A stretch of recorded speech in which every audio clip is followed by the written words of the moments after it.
I was able to double my money every month for 11 months in a row, literally turning $60 into six figures. Let's start with maybe the genesis of like where you came up with the idea and kind of what the tech stack has looked like to help you get these incredible results. Generally marketing 101, as you come up with this customer, deploy against it, make it better, deploy against it, make it better. And then finally you have this like really dialed in customer persona, and your marketing, your message to market match is now winning. How do they develop that persona, that ICP, that avatar? The one thing to be careful of is in order for it to be accurate, you can't just give it a one sentence, pretend to be this person, and then it's going to magically know all their fears and desires and life choices and empathy and all those things, right? And so when we're creating a persona, it's 1,200 words, I believe, 2027, 2028. This is step one of marketing. Justin Brooke is a veteran digital advertiser and the founder of AdSkills.com and AgentSkills.ai, and he teaches marketers how to use AI-driven systems to test, score, and sharpen ad copy so businesses can generate more leads from PPC with less guesswork. Welcome to Using AI at Work. I'm your host, Chris Daigle. Each week, we'll be learning how today's business owners, entrepreneurs, and ambitious professionals are getting more done with smart use of tomorrow's tech. Let's get started. Right now, every business leader is asking the same question. What are we going to do about AI? If this is you, ChiefAIOfficer.com has the answer. We give you a simple path forward where we provide executive and team training so your people know exactly how to safely use generative AI in their day-to-day. We also manage the deployment and implementation to make sure tools actually get adopted and deliver results. And we'll also guide company-wide transformation so AI becomes part of your operating system, not just another shiny object. The companies that act now will increase productivity, cut costs, and grow faster than their competitors. Those that wait will get left behind. So if you want to make AI work in your business, visit ChiefAIOfficer.com and see how we're helping companies of all sizes finally get results from AI. Hey everybody, welcome to another fantastic episode of Using AI at Work. My name is Chris Daigle. I'm the host of Using AI at Work, and our guest today is Mr. Justin Brooke. And Justin and I have known each other from, the internet space for probably going on a couple of decades now. But we recently reconnected when both of us were invited to join 30 AI startup founders for a weekend with podcast host and AI entrepreneur extraordinaire Greg Eisenberg and his team. Yeah. Had the chance to just really sit around in a huge mansion off of Las Olas in Fort Lauderdale and ask each other, like, what are you doing in the space? Where are things going? What's cool? What's got your attention? And they didn't have many outside speakers, and Justin was one of those speakers that they brought up. And we're going to cover what he talked about here. But Justin, in the spirit of Greg's podcast, why don't we start by letting me ask you, what do you want the listeners to walk away from this episode with today? I would love for them to walk away from this episode with the idea that virtual focus groups, synthetic audiences are real, are accurate, and maybe even with the idea that it is going to be a first step in your marketing in the future. Love it. I had a chance to see this demonstrated real time in Fort Lauderdale, and it's pretty impressive stuff. So Justin, before we jump in, I think for those of you who are familiar with our guest today, let's give Justin a minute to kind of share some of his bona fides and the successes he's experienced in his career. Sure. Yeah. So classically a marketer, advertiser, always wanted to be that as a kid. As I grew up, got older, I was working in construction and fast food and restaurants and stuff like that, and didn't love that world. God bless them all. We all got to eat. I did not love that world. And so I had this dream of having a website that paid my bills. That was the dream. And so I started getting involved in, there's a local organization called SCORE that helps business owners and stuff. And then I started seeing some internet marketer type guys online, Russell Brunson. And I got involved in that. I became his intern.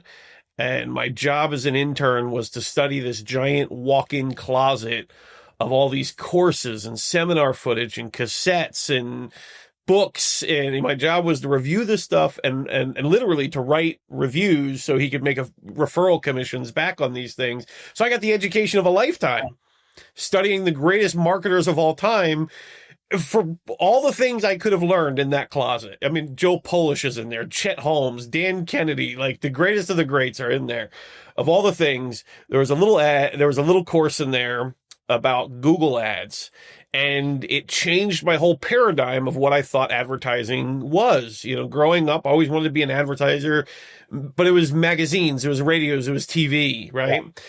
All of a sudden I realized, wait a minute, I can reach the world in my bedroom for $5 a day, and I don't have to ask permission. I don't have to dress up in suits. I don't have to go get a degree or anything like that.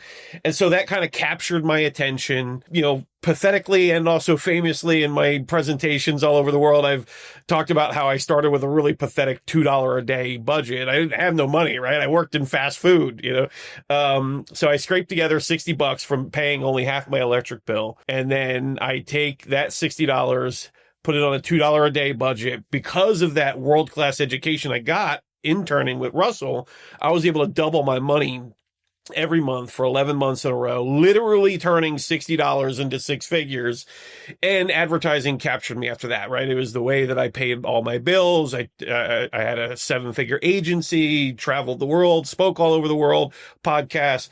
And so I'm an advertiser by trade, but algorithms, machine learning have come into this space, which took me into AI. And then I kind of realized, wait, hold on a second. I see how AI can replace these ad agencies. And so that's kind of what's brought me into the AI world, is kind of realizing like how we could be using these things in marketing. Like, I'm not a coder, but I'm realizing how I can use Claude and Manus and OpenClaw and all these things for Google ads, for SEO, for social media, you know. So that's who I am. So fascinating story. I didn't realize that so the best paradigm in the world is to earn while you learn, right? And it sounds like that was the situation that you found yourself in with certainly a master. Now, one of the things, I mean, you consider yourself like an advertiser, marketer, and that sort of thing. But based on what I saw in Fort Lauderdale, like, you're an AI thought leader, whether or not you want to admit it or accept that title. Thank you. I appreciate it. The content that you're putting out, I primarily follow your posts on X. It's way more than marketing tips or hacks or marketing theory. It is a real exploration of generative AI, and it's like transformation and involvement in what it means to be like an entrepreneurial knowledge worker, right? So I'm excited about this conversation. Now, let's start with the original takeaway that you wanted, which was this synthetic audience concept. And my first exposure to this, and I shared the link with you in Fort Lauderdale, was with Colgate-Palmolive. Had worked with an AI lab in Estonia to see if it was possible to synthesize accurate audience reaction to a new product launch. And what they came out with was some big statistical report with all kinds of charts and math and that sort of thing. And their opinion was, yeah. But as far as like understanding it and applying it, it wasn't delivered in a format to me, though, as exciting as it was, that I could do anything with it. It wasn't until I saw not just that you were doing something with it, but how you did something with it. So let's start with maybe the genesis of like where you came up with the idea. First off, what it means. Yeah.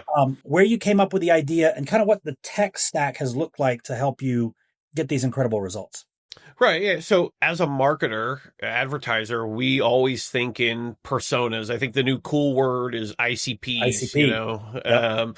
But these personas, these avatars, these ICPs, you know, whatever it is, you know, we have this, like, I don't want to say it's imaginary, but we have this target that we create, you know, this target customer, and we try to describe that target customer as best we can. And then we try to deploy against that idea of our customer, and we hope that our marketing works, right? I mean, that's generally marketing 101, you know, as you come up with this customer, deploy against it, make it better, deploy against it, make it better. And then finally you have this like really dialed in customer persona, and your marketing, your message to market match is now winning. And when I started playing around with AI, and kind of one of the classic prompts is, you know, pretend you're a copywriter or pretend you're a senior developer or whatever. I said, hold on a second. That sounds a little bit like a persona to me. Like if this thing can pretend, and as I learned that how the LLMs were trained and fine tuning and all these things, I learned that that's kind of what they do at the nucleus of what an LLM is it's kind of a giant pretender. It's pretending to think, it's pretending to do a role. So I said, okay, well then it can pretend to be my customer, And so I strung together a simple little automation. I wouldn't even call it an agent because I didn't know about RAG yet. I didn't know about all these, recursive thinking or anything. So I just, I was like, all right, step one, I give you a link or some ad copy, some marketing copy. Step two, pretend to be my persona. Give me feedback about that. Step three, be a copywriter, take the feedback, rewrite me a new version based on the feedback that's better. So I did that. That was the very first version. It was like little 4. I think you saw the one. I've got like 12 different things in there now. I'm constantly improving this thing. But that was the very beginning. Like I just wanted it to here's my copy, give me feedback, write me variations based on the feedback. And that was wild. That was great. I didn't always use it. I used it on some ads and it immediately gave me back better stuff. And being trained in advertising for 20 years, I could tell. I was like, oh, this is better. Like this is definitely better than what I gave it. So then I started deploying against it and I got better results. And then people are like, oh, well, that's just you. And you've been doing this for 20 years and, it's not going to work for me and all that stuff. And so I was like, all right, well, I got to get some case studies and some testimonials and stuff, use this for other people. In the meantime of trying to, because when I'm showing this, there's not yet Harvard studies and Colgate stuff. And I don't even know what I'm creating or what I'm stepping into. I'm just a marketer trying to create a pretend customer. And so it's like I'm trying to show people magic for the first time. And it was like a very hard sell. It's like, listen, I've got millions of dollars riding on this campaign. I can't just play with your new little toy, right?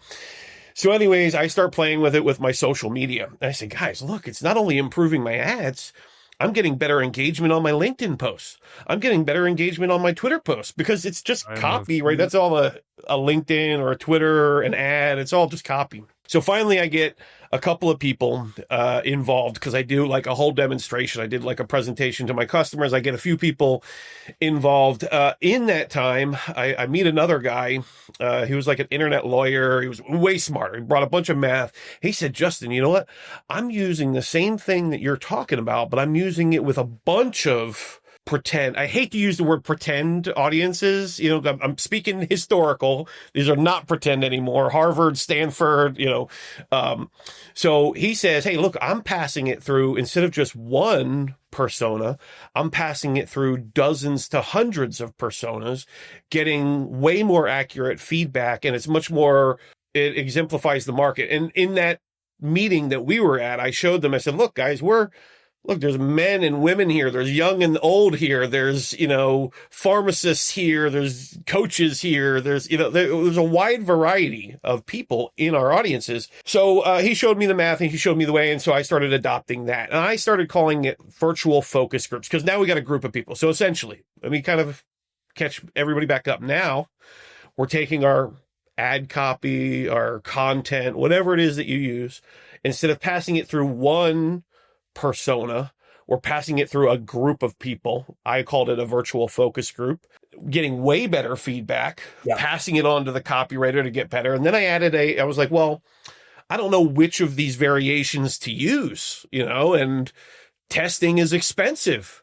And so I said, well, why can't I just add another step that's a data analyst that can go and give me a score, just help me score these 3 variations. So we do that. And now I'm like, holy crap, this thing is actually, it's picking winners. I can't say every time. There's legal implications. I'm not predicting lottery numbers or anything right here, but I add this data analyst step who is now scoring the variations that my copywriter wrote based on the feedback of the original, right?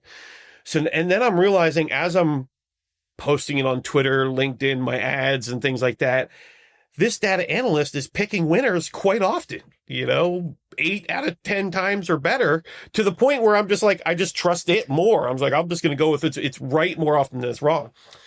So then I get a couple customers to use it. One guy, he gets crazy runaway results with it. And maybe his early stuff was just garbage, and now he was finally getting some good stuff, in there. But he had like crazy 16x ROAS, 19x ROAS, crazy numbers, way outliers. I'm not saying that's a usual result. We test more people. We start seeing 4x, 6x. Like, it's coming back often that people are running their ads through these virtual focus groups, getting variations, scoring them, just picking the one that had the highest score, run that one. And now all of a sudden their ads are becoming way more profitable than anything they were.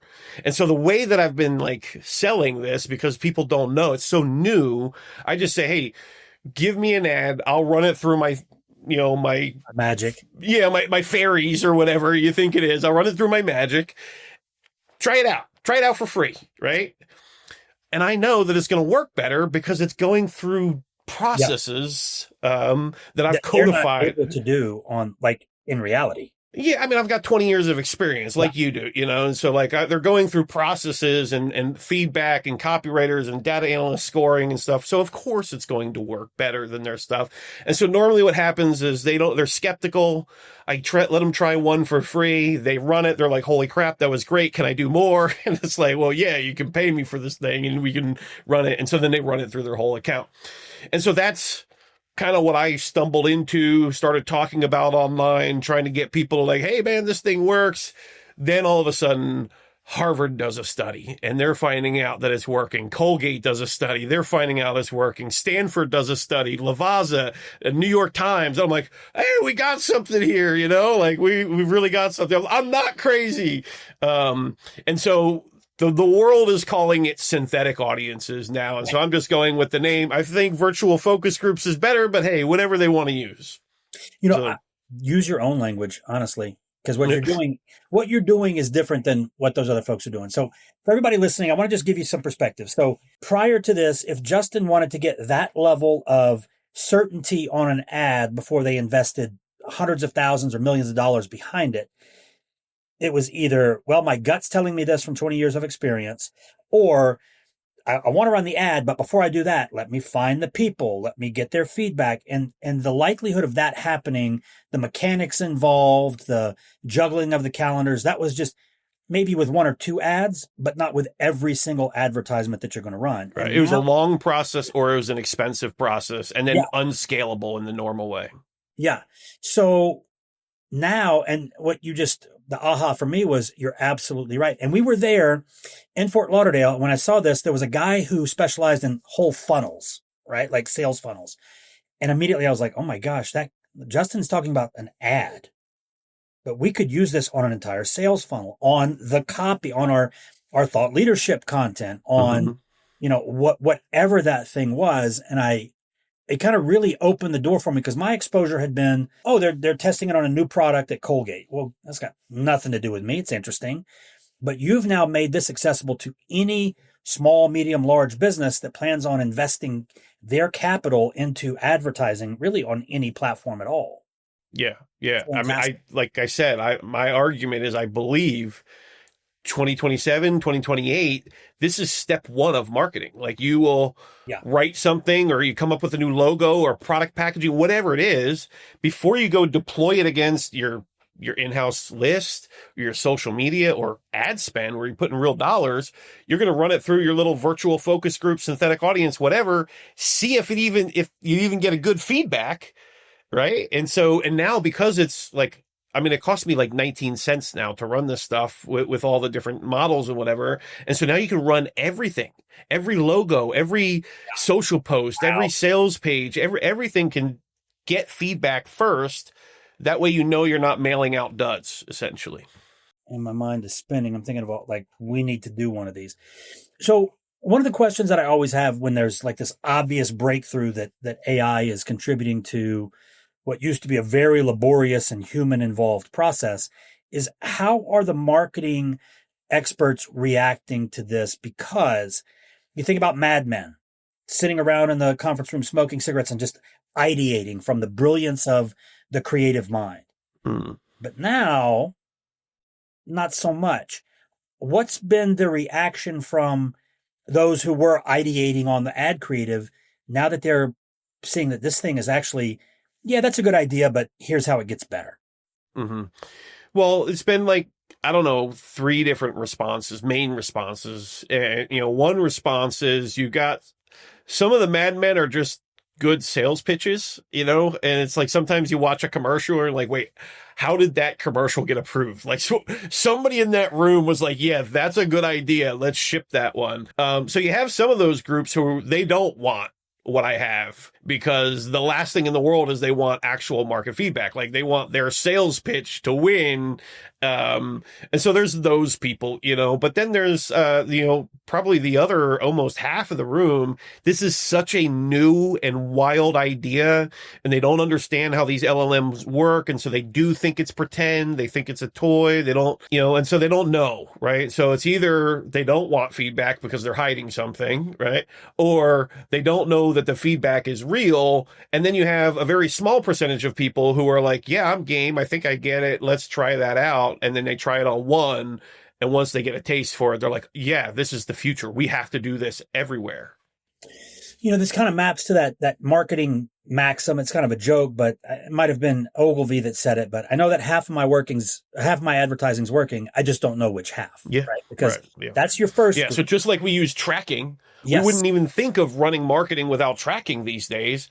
That's how I think this is going to be. But on the front end, tracking is like after you're done, you attach the tracking to make sure you know what it's doing. Well, beforehand, you want to know that it's good and effective before you mail it, and then still track, right? So I think it's just the beginning of the marketing, just like tracking is kind of the end of the marketing.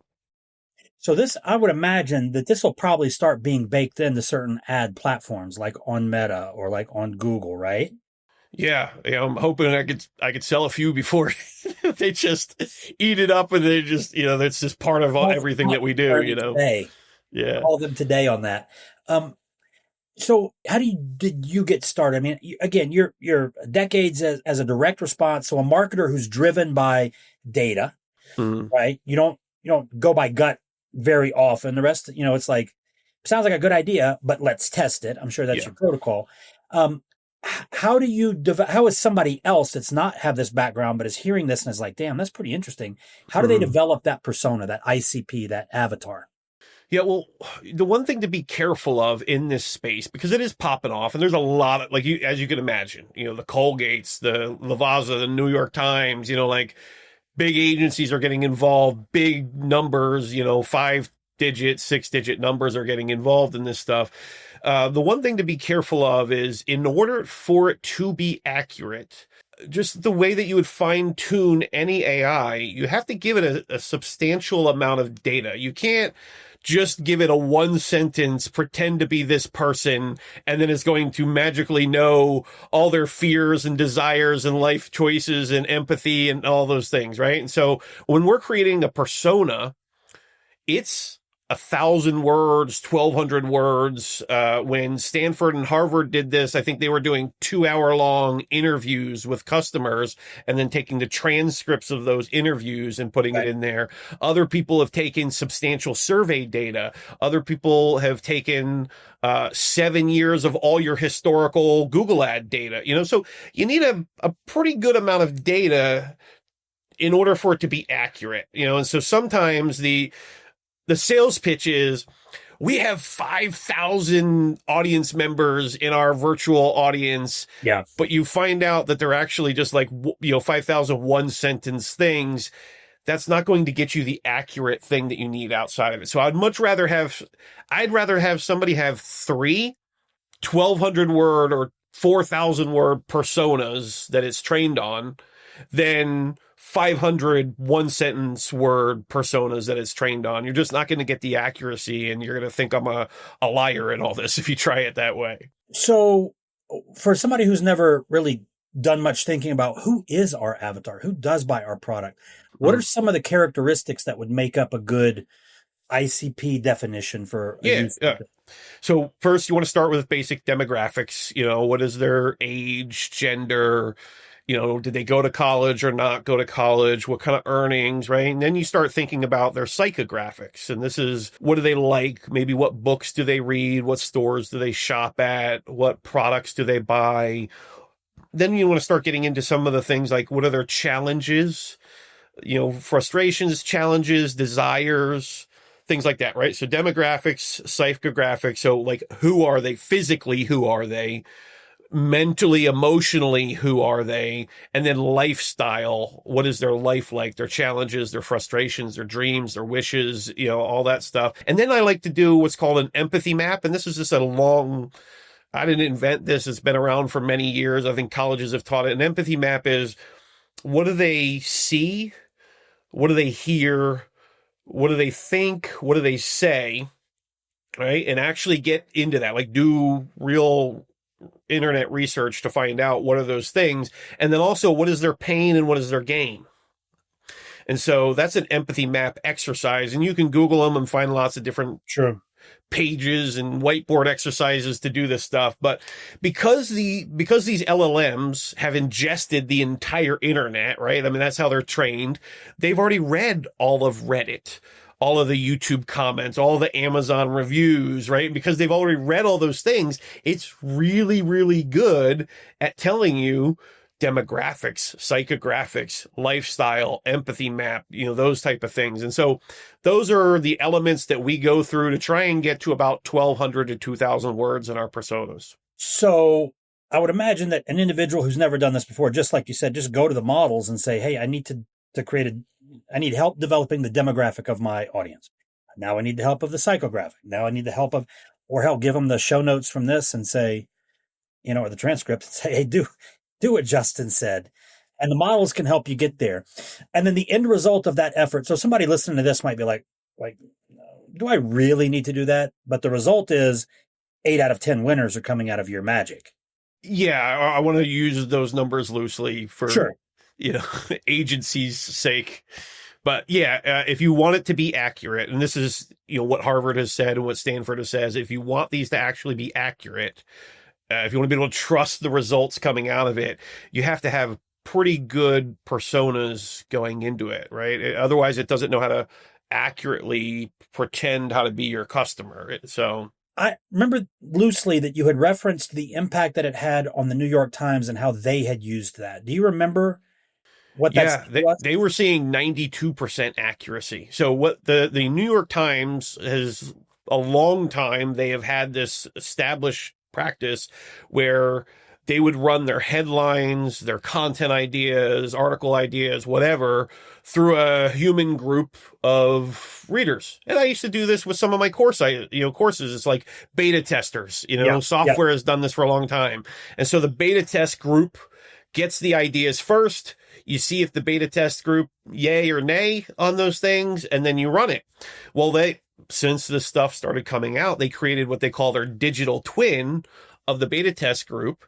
And so now, instead of having to go wait for these people to wake up, their schedules to be available, they just run it to this digital twin that's available 24/7 anytime they want. And you could run, multiple teams can be using it at the same time. They're finding that this digital twin audience is 92% as accurate as their human beta testers were. And so now, faster, cheaper, on demand. Yeah. You mentioned earlier that you're not like a technician. You're not a coding background or anything like that. Mm-hmm. What was the learning curve like for you to go from, hey, I think this is a good idea, let me try it, to, wow, now I've got, 8-figure, 9-figure companies that want me to build these things for them. What was that learning curve on the technology like? I've been blessed to meet a lot of really smart people in my 20 years. My dad's a mechanic, so I've got good work ethic, and I'm fairly smart, I'm just shy of Mensa, I'm not Mensa, I'm shy of it, but I'm close. And so I'm no dummy, but like work ethic and just providing. And so I've met a lot of really smart people. And so I kind of had an idea. And I believe in sharing the ideas instead of hoarding the ideas. And so as I shared it, this guy, this really smart guy, a guy was a mathematician. He said, here, you should add this to that. Another guy said, hey, your data analyst thing is good, but you should add like an algorithm that the data analyst is scoring these things against. And so as I shared it with people gave me this idea, that idea, this idea, and I just started collecting them and working with them and then testing to see if they actually work. And so, yeah, that's the way that I've kind of stumbled. I don't know if I stumbled because I was very purposeful in doing this, but there's also a lot of blessings in the network that I've built along the way. We'll just deviate for a second and get geeky. What does the tech stack or the tool stack look like that's helping you develop these and then go through that 19-cent cost of getting the result? Yeah. So I use a tool called MindStudio, but you could, I've watched people string this together in a chat GPT. They just upload the 12 PDFs every time they want to run something through it. I think that's an incredibly dinosaur archaic way of doing it, but you can kind of hobble something together. You could make a project in Claude that is just dedicated. And so Claude has projects and you can put files in there. So you could put all the personas as files, and then you could give the instructions is what you're doing. And now every time you want to run a piece of copy through there, you just post your copy, your sales letter, whatever it is to that project. So you can string it together that way. I think the best way is to use something like a MindStudio, which is an alternative to N8N or Make. And these are tools that allow you to string together automations, which allows me, instead of a project, I can give it a piece. It's going to run through things. It can run in parallel. I can choose the different models. I can change the temperature. I have finer, granular level controls over every piece of it. And then I would say the high end, like if you're a coder, you can probably put this together with like Crew AI or LangChain, and you can build a real agent out of doing this. So, as we're talking about this, for those of you who are listening and you're like, well, I'm not in the marketing department, I'm in a different department. Like this reminds me of an example that Jeff Woods talks about in his book, where he helped a client create like a synthetic board that the CEO was going to have to present to the board. There was going to be some friction because of different positions that the board members had. And they, instead of building the customer avatar, they built the digital twin of board member A, B, C, D, and allowed the CEO to get beat up by the custom GPT first before they went into the live environment. And I would imagine the same type of thing if you are, I don't know if you're in HR and you've got to have difficult conversations with, certain roles within the company. You can prepare for those by, hey, here's what our shop floor avatar looks like. Here's what our, sales, SDR avatar looks like. I've got to fire them or fire them up, whichever one. You could use this way more than just in the marketing. Although I know, coming from direct response where the data matters, this is priceless. Well, I just thought of an idea as you were talking that I almost, part of me in my mind is like, should I just don't even say it, but here's what you could do. A lot of these VC investors are very vocal online. Boom. So you could create a synthetic audience of VC investors and run pitch decks to them until you have a really solid pitch deck, and then go out and start pitching VC money, And if anybody uses that, just shoot me $20 when you make 20 million. All right. Yeah. Or certainly share that information. So I think this is great because what we're doing is we're transporting this concept into other domains and applications. So as a listener, I want you to think about, where else could I leverage this idea? If you're a salesman, create some, before you do your sales pitch, right? Run your sales pitch through it. Or if you're a sales manager or you're the marketing manager and you got to write a sales pitch for your guys, write it, run it through the audience before you give it to your guys who are going to say it on the phone, So I think this could be used in a lot of different departments. I just realized that that's a big miss. So for us in our sales environment, we have AI enrichment and stuff. If somebody lands on the website, before that salesperson ever talks to the individual, we should be doing something like this, where what's important to that individual based on what we can scrape from LinkedIn or from, online. Wow. Yeah. Okay, we're going to pivot just a little bit, and Okay. we're going to get into the hot topic of the day. When you and I met up in Fort Lauderdale with that group, I thought I was going to learn how to use Claude code like an expert, right? Mm. Or, I guess about a week before you and I went to Fort Lauderdale, Claude bot had shown up, and now it's gone through different names and that sort of Yeah.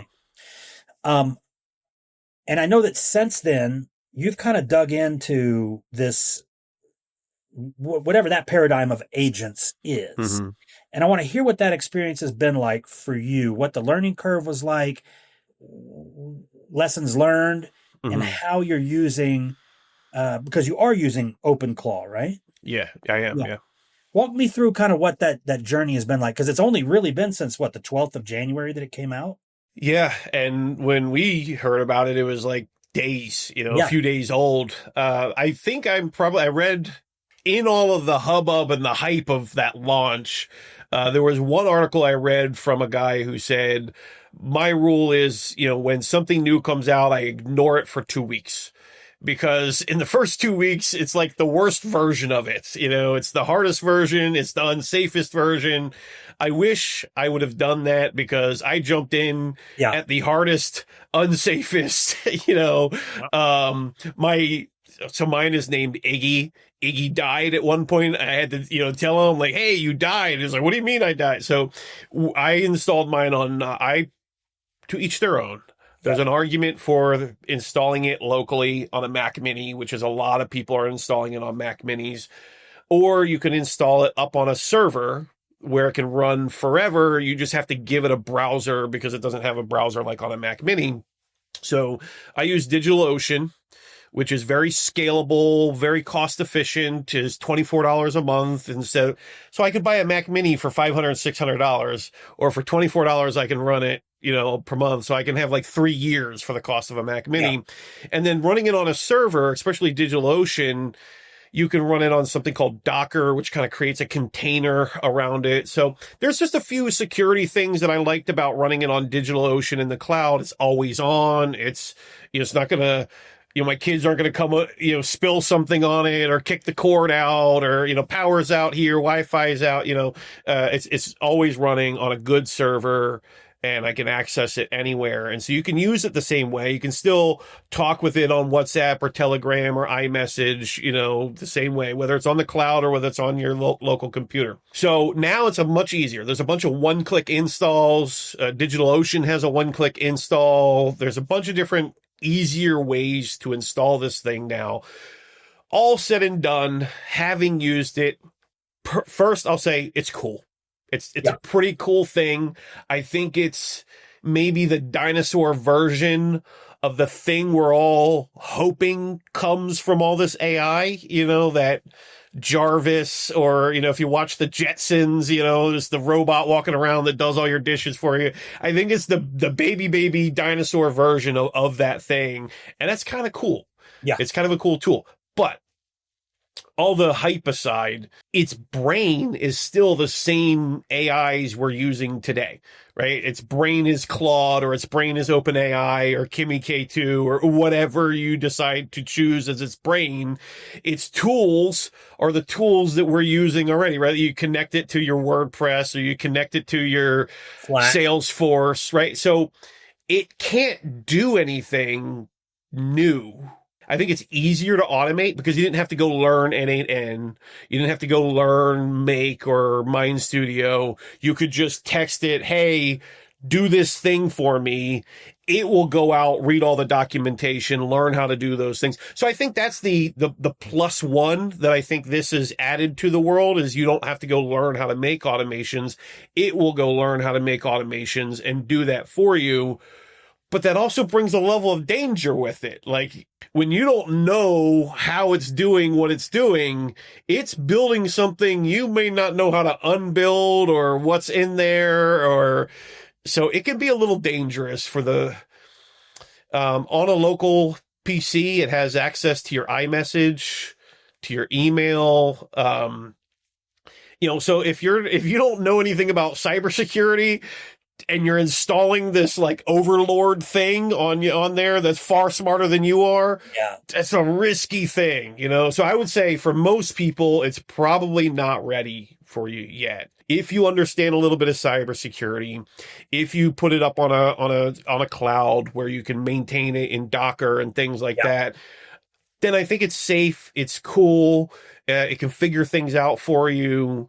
But at the end of the day, it can't do anything that the tools and the AI that's already available can't already do if you just learned how to use them better.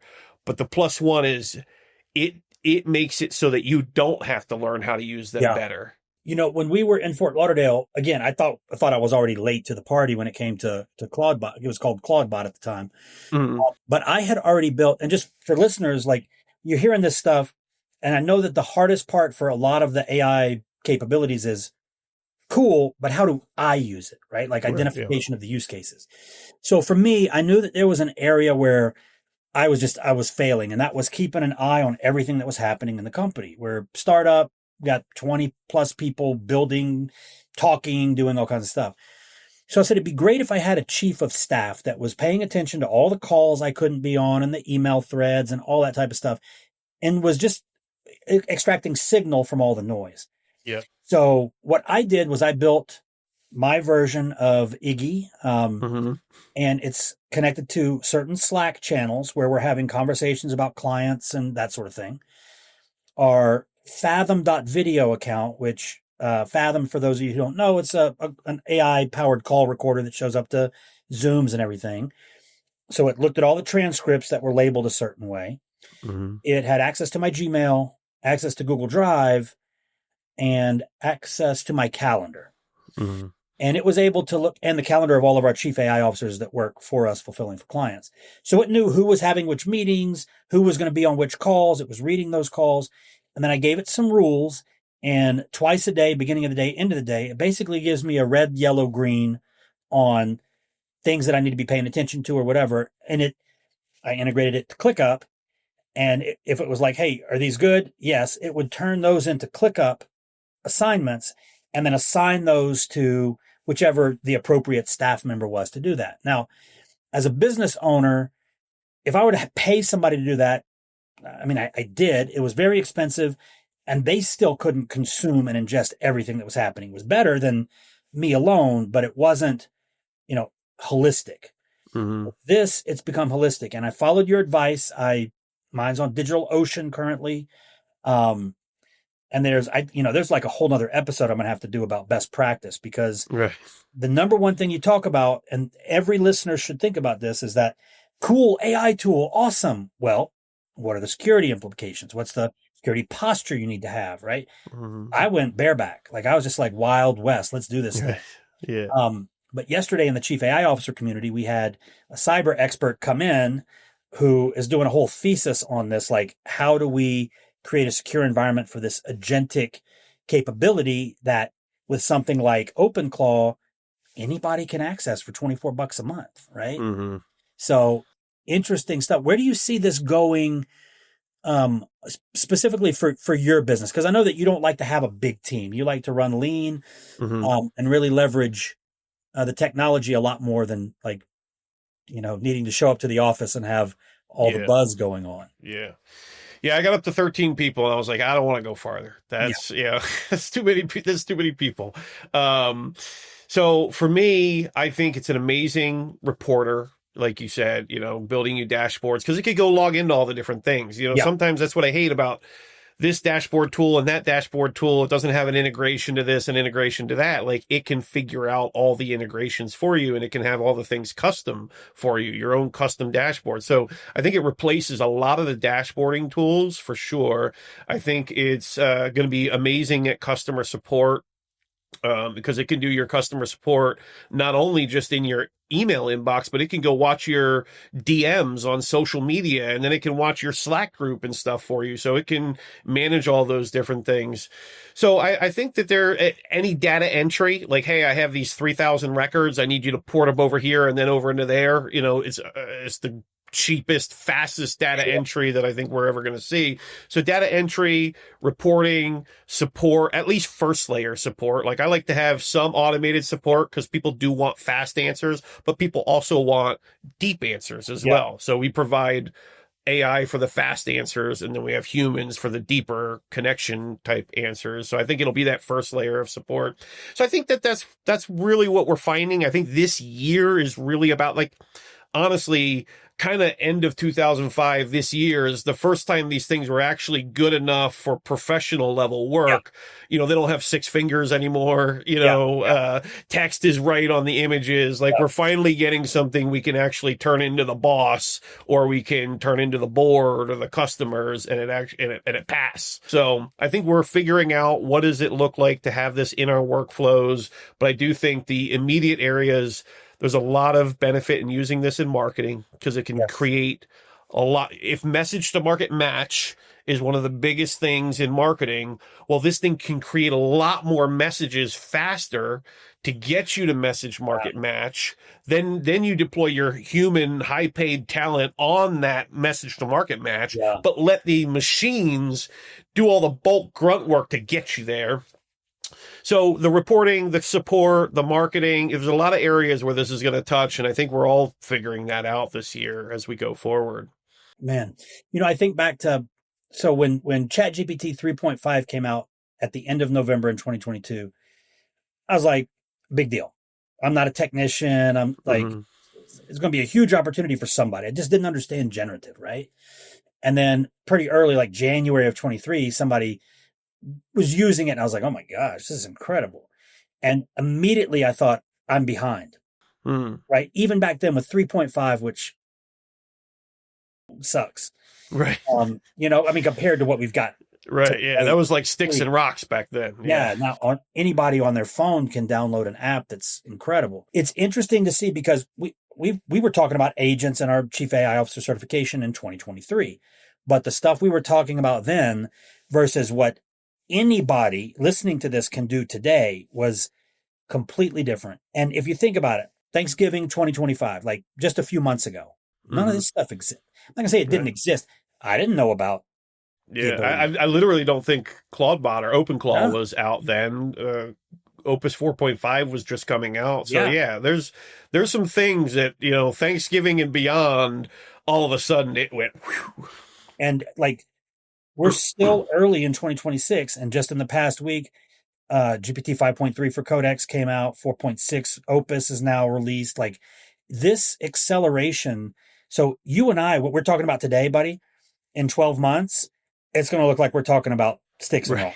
Right. Yeah. Right. Yeah. And it's so crazy that we're like in the middle of this velocity. So for listeners, business people who have no idea what some of this stuff is, hold on, like just ride the bull, as we call it, because this is how you get ahead. This, knowing about this stuff and having somebody on the team, or you saying, you know what, let me figure this out. Because the reality is no degree is required.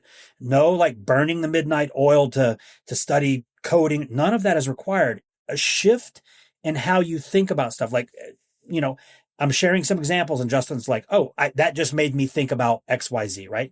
When you get to that point and you're able to think about generative AI and these tools through that lens of how does this fit for me? The whole world will open up to you on this AI stuff, and you will no longer feel overwhelmed.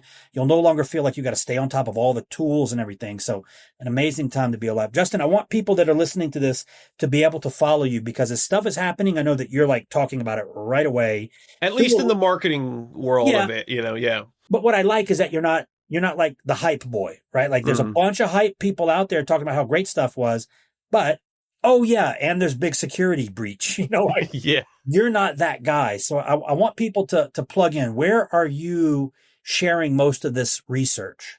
Most of I'm sharing on Twitter, you know, so if you look up Justin Brooke on Twitter, I've got like a marketing profile, and then I got an AI profile. I'm the same guy, but like for the algorithm, I have to split it up, and so at AdSkills is me on there. So yeah, if you look me up on Twitter, that's my main home base. If you look me up on Google, you'll find me. I show up first for my name. Luckily, there's not a whole lot of other Justin Brooks out there, so Google me, you'll find me pretty easily. But yeah, I'm at agentskills.ai is my website. Awesome. And we're going to put all that in the show notes for the listeners, so that I would encourage you. There's not a lot of people that I follow on X that I don't have to run it through a filter of, the BS sniffer. And that's one thing that I appreciate about the stuff the perspective that Justin is sharing. And that is like, he's mature enough in his business journey that he's not all about like, oh my gosh, this is amazing. He's like, it's amazing, but, or it's amazing.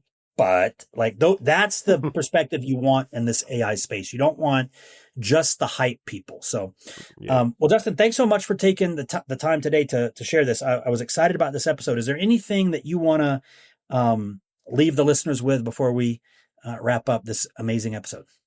I would say, I hear a lot.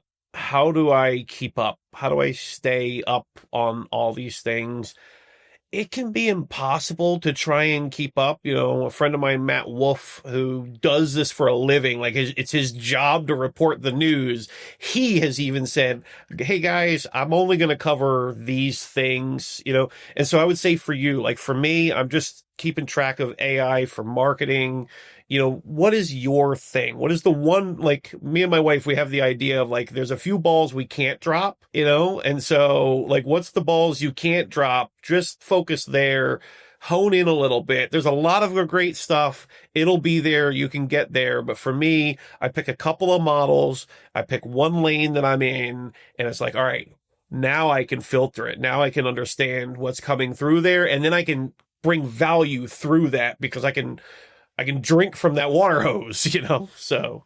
That's great advice. I would second that for sure for anybody that's feeling overwhelmed. Pick your lane and just get good there. Don't worry about the rest of the stuff. Yeah. Awesome. Yeah. Chris, thank you so much for having me on. Pleasure. Man. Thanks for being on here. And everybody, my closing advice all the time is just go use the tools. Go use AI. So we'll see you on next week's episode with, again, another amazing guest. And thank you so much for being a loyal listener to Using AI at Work. Thanks for tuning in to Using AI at Work. Don't forget to subscribe for more conversations about how to use AI at work. And a special thank you to our sponsor, Chief AI Officer, for empowering businesses with AI education and training. Visit their website for a free AI readiness assessment and AI strategy guide to help you get started using AI at work. That's www.chiefaiofficer.com. Follow us on Twitter at the handle Using AI at Work, and visit www.usingaiatwork.com for free resources to help you harness AI in your role.